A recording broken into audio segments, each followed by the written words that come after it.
सुभाष चंद्र बोस का जन्म उड़ीसा के कटक नगर में 23 जनवरी 1897 को हुआ था और आज सुभाष चंद्र बोस की जयंती पे उन्हीं की है कहानी। सेवा भाव और स्वामी विवेकानंद जी की भी सेवा भाव में है। एक बालक 3-4 दिन से घर नहीं लौटा था। कई व्यक्ति उसे खोजने के लिए इधर उधर दौड़े। सभी संभावित स्थानों पर पूछताछ की, परंतु पता न चला। बेचारी माता अपने बालक के खो जाने की आशंका से बिलख बिलख कर रो रही थी कि अचानक व्याकुल माता की आंखों को किसी ने अपने नन्हे हाथों से बंद किया। माता आंखें बंद करने वाले को स्पर्श से ही पहचान गई और उसे अपनी गोद में खींचकर पूछा, 4 दिन से कहाँ थे बेटा? बालक ने मुस्कुराते हुए कहा, माँ, यहीं पास के एक गांव में हैजा फैल गया था। रोगियों की सहायता आवश्यक थी, इसीलिए इतने दिन उनकी सेवा में लगा रहा। माँ ने बालक के सेवा भाव की सराहना करते हुए कहा, शाबाश मेरे बेटे, तुमको पुत्र रूप में पाकर मैं गौरवान्वित हूँ। यही पुत्र आगे चलकर भारत माता के वीर सपूत, महान स्वतंत्रता सेनानी नेताजी सुभाष चंद्र बोस बने। और आप लोगों को स्वामी विवेकानंद के सेवा भाव के बारे में बताएंगे। सन 1898 के अप्रैल मई मास में कोलकाता में भयंकर प्लेग की महामारी फैली।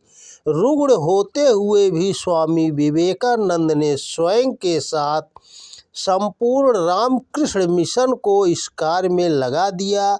इस सेवा का संचालन स्वयं करने लगे। धनाभाव था, जो कुछ धन था वह भी नए मठ के लिए जमीन खरीदने में खर्च हो चुका था। विवेकानंद ने बिना एक क्षण हिचके आदेश दिया, यदि आवश्यक हो तो मठ बेच डालो। हम सन्यासी हैं, हमें पेड़ के नीचे सोने और रोज भिक्षा मांगकर पेट भरने के लिए तैयार रहना चाहिए। एक बड़ा मैदान किराए पर लेकर वहां उपचार शिविर लगा दिया गया।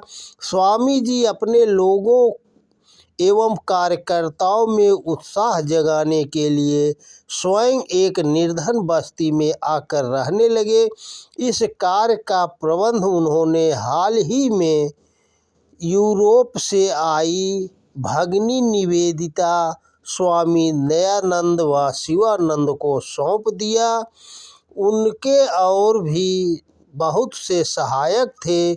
उन्होंने कोलकाता की 4 प्रमुख निर्धन बस्तियों को कीटाणु रहित, रोग मुक्त और स्वच्छ करने का काम संभाला। अप्रैल 1899 में विवेकानंद ने छात्रों की एक सभा बुलाई और संकट की इस घड़ी में उनके कर्तव्य का स्मरण कराया।